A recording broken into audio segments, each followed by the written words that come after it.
Minisitiri w'ubuzima w'Uburundi muri guverinoma ya Melchior Ndadaye bahiritse bafashe ubutegetsi amaze guhamya ko Perezida Ndadaye yivuganwe n'abamuhiritse ku butegetsi. Akora Minisitiri w'ubuzima muri yo guverinoma ya Melchior Ndadaye yahiritswe arasaba abarundi kurwanira demokarasi bitoreye. Nibyo akomeje atubwira muri aya magambo.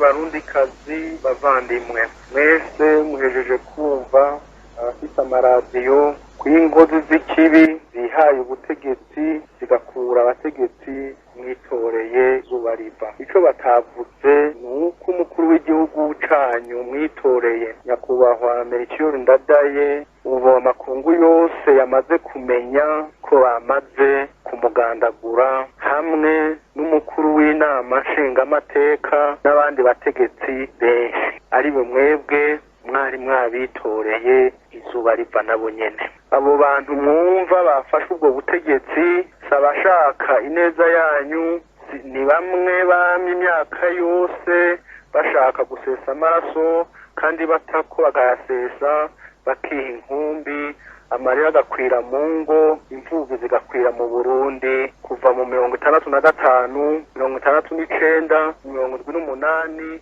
88, 91 mwese muracavyibuka. None n'ubu nk'uko bihaye umugani w'iceye barasubiye kubakora mu izina rya leta serukiye. Dusabye umurundi wese aho ari yohaguruka akiyamiriza izo nkozi z'ikibi. Dusabye umurundi wese aho uri hose, waba umututsi, waba umuhutu, waba umutwa, waba mu mugambo uwo ari we wose, ko womenya ko iryo bara bakoze barikoreye wewe.